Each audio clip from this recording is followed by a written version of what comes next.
Hello दोस्तों, कैसे हैं आप सब? मैं हूं आपकी होस्ट और आज मैं आपके लिए एक ऐसी किताब की समरी लेकर आई हूं जो हमें बताती है कि प्रोक्रास्टिनेशन यानी काम को टालना सिर्फ टाइम मैनेजमेंट की प्रॉब्लम नहीं है, बल्कि ये एक बहुत ही गहरा, कॉम्प्लेक्स साइकोलॉजिकल इशू है। किताब का नाम है प्रोक्रास्टिनेशन और इसके लेखक हैं दो साइकोलॉजिस्ट, डॉक्टर जेन बी बर्का और डॉक्टर लेनोरा एम यूएन। उन्होंने सालों तक प्रोक्रास्टिनेटर्स के साथ काम किया है और उनकी रिसर्च बताती है कि जब हम काम को टालते हैं तो हम लेजी या अनडिसिप्लिन्ड नहीं होते, बल्कि हम डर, चिंता और अपनी सेल्फ वर्थ, आत्ममूल्य से जुड़ी हुई अजीब सी बिलीफ से लड़ रहे होते हैं। ये किताब हमें बताती है कि procrastination is a self protection strategy. ये एक तरीका है जिससे हमारा दिमाग हमें उस साइकोलॉजिकल पेन से बचाने की कोशिश करता है जो हमें लगता है कि उस काम को करने से होगा। ये टेम्पररी रिलीफ देता है, पर लॉन्ग टर्म में ये हमारे लिए और ज्यादा स्ट्रेस, गिल्ट और सेल्फ डाउट पैदा करता है। इस किताब का गोल सिर्फ आपको टिप्स एंड ट्रिक्स देना नहीं है। इसका गोल है आपको ये समझाना कि आप प्रोक्रास्टिनेट करते क्यों हैं। जब आप अपनी आदत की जड़ को समझ लेते हैं, तभी आप उसे सच में बदल सकते हैं।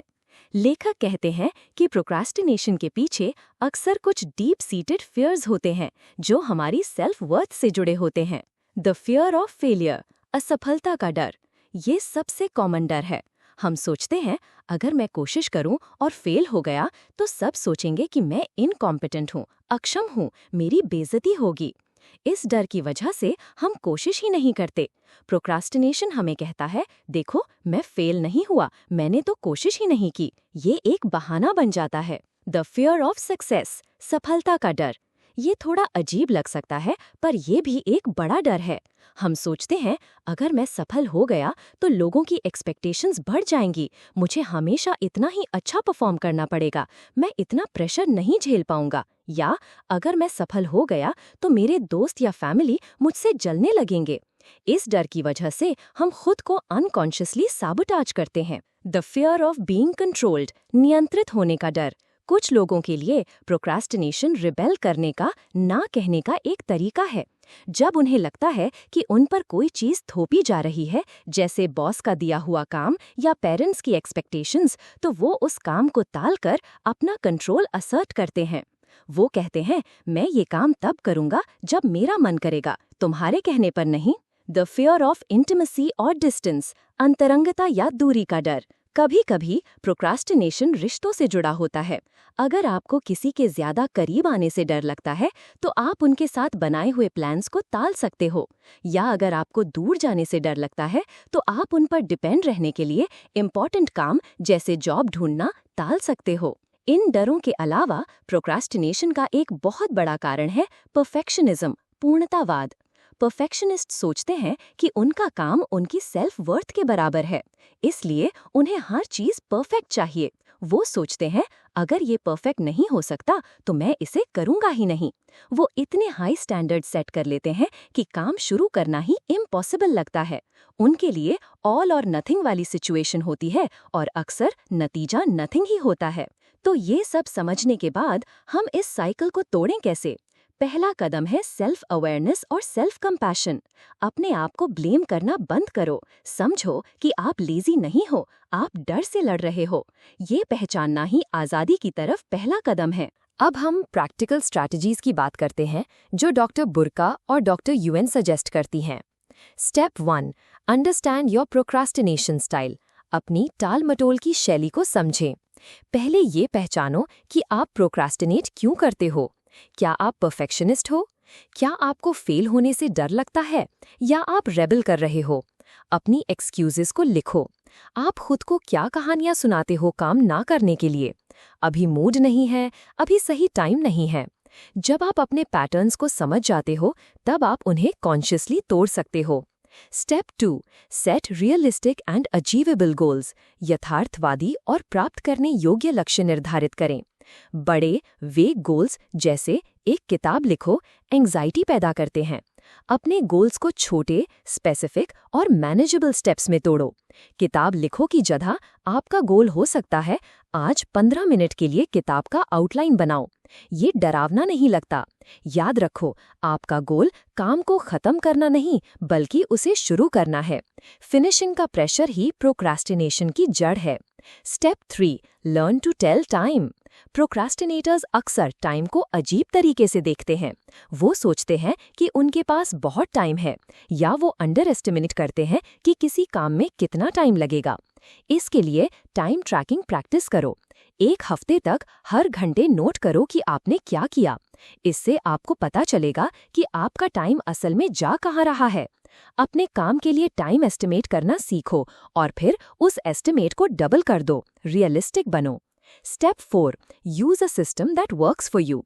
लेखक अनस्केड्यूल, जैसा नील फियोरे ने बताया है, का एक मॉडिफाइड वर्जन सजेस्ट करती हैं। अपने कैलेंडर में पहले अपने फन, रिलैक्सेशन और सोशल एक्टिविटीज को डालो। फिर जो टाइम बचे उसे वर्क ब्लॉक्स में बांटो। हर वर्क ब्लॉक के लिए एक छोटा स्पेसिफिक गोल सेट करो। और सबसे important, record your progress, not your plan.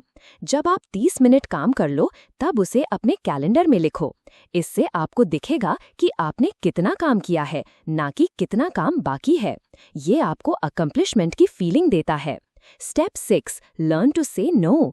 अगर आपका procrastination fear of being control से आता है, तो डायरेक्टली नो कहना सीखो। इससे आपको कंट्रोल की फीलिंग मिलेगी और आपको काम टालकर रेबल करने की जरूरत नहीं पड़ेगी। Step 7, cultivate self compassion and tolerate imperfection. Perfectionism से लड़ने का तरीका है गुड इनफ को एक्सेप्ट करना। अपने आप को याद दिलाओ कि done is better than perfect. अपनी गलतियों को एक्सेप्ट करो, उन्हें लर्निंग अपॉर्चुनिटीज की तरह देखो। अपने इनर क्रिटिक को शांत करो। जब आप गलती करते हो तो खुद से वैसे ही बात करो जैसे आप अपने किसी अच्छे दोस्त से करते। Step 7, build your support system. Procrastination से अकेले लड़ना मुश्किल है। अपने स्ट्रगल्स को किसी ट्रस्टेड दोस्त, फैमिली मेंबर या थेरेपिस्ट के साथ शेयर करो। एक प्रोक्रास्टिनेशन बड़ी बनाओ जिसके साथ आप अपने गोल्स शेयर कर सको और एक दूसरे को अकाउंटेबल रख सको। ये जानना कि आप अकेले नहीं हो बहुत हिम्मत देता है। Step 8, reward yourself. हर छोटे स्टेप के लिए खुद को रिवॉर्ड दो। जब आप 30 मिनट काम कर लो तो एक छोटा सा ब्रेक लो। अपनी पसंद का गाना सुनो या कॉफी पियो। रिवॉर्ड आपके दिमाग को बताता है कि काम करना एक पॉजिटिव एक्सपीरियंस है, पर रिवॉर्ड प्रोपोर्शनल होना चाहिए। एक छोटे काम के लिए 3 घंटे टीवी देखना रिवॉर्ड नहीं, प्रोक्रास्टिनेशन है। ये किताब प्रोक्रास्टिनेशन को एक प्रोक्रास्टिनेशन साइकिल के रूप में भी देखती है। I'll start later, मैं बाद में शुरू करूंगा, हम काम को टालते हैं। टेम्पररी रिलीफ, अस्थायी राहत, हमें थोड़ी देर के लिए अच्छा लगता है, एंग्जाइटी कम हो जाती है। Dread and anxiety buildup, deadline पास आती है और हमारा स्ट्रेस बढ़ने लगता है।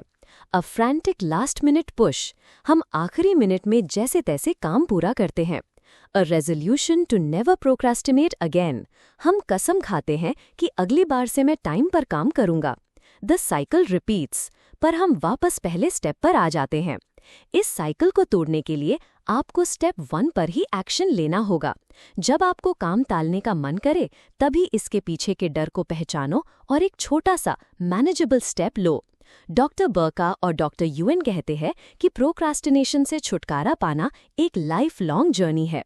आप कभी कभी फिर से प्रोक्रास्टिनेट करोगे, पर अब आपके पास टूल्स होंगे उसे समझने के और उससे डील करने के। आप अपने पैटर्न्स को पहचान पाओगे और जल्दी वापस ट्रैक पर आ पाओगे। ये किताब आपको बताती है कि आपकी सेल्फ वर्थ, आपकी प्रोडक्टिविटी या आपके अचीवमेंट से नहीं जुड़ी है। आप जैसे हो वैसे ही वैल्यूबल हो। ये रियलाइजेशन ही आपको उस प्रेशर से आज़ाद करता है जो प्रोक्रास्टिनेशन को जन्म देता है। जब आप फेल होने के डर से आज़ाद हो जाते हो, जब आप परफेक्शन की जंजीरों को तोड़ देते हो, तब आप सच में कुछ भी अचीव कर सकते हो। प्रोक्रास्टिनेशन से लड़ाई अपने आप से लड़ाई नहीं है, ये अपने आप को समझने और एक्सेप्ट करने की लड़ाई है। अंत में प्रोक्रास्टिनेशन एक बहुत ही गहरी, कंपैशनेट और इंसाइटफुल किताब है। ये आपको सिर्फ क्या करना है नहीं बताती, बल्कि ये आपको समझाती है कि आप ऐसा क्यों करते हैं। ये आपको आपके डर का सामना करने की हिम्मत देती है और आपको एक ज्यादा आज़ाद, प्रोडक्टिव और कम स्ट्रेस भरी जिंदगी जीने का रास्ता दिखाती है। तो दोस्तों, ये थी डॉक्टर जेन बी बर्का और डॉक्टर लेनोरा एम यूएन की प्रोक्रास्टिनेशन की समरी। ये आपको आपकी इस आदत को एक नए और ज्यादा समझदार नजरिए से देखने में मदद करती है।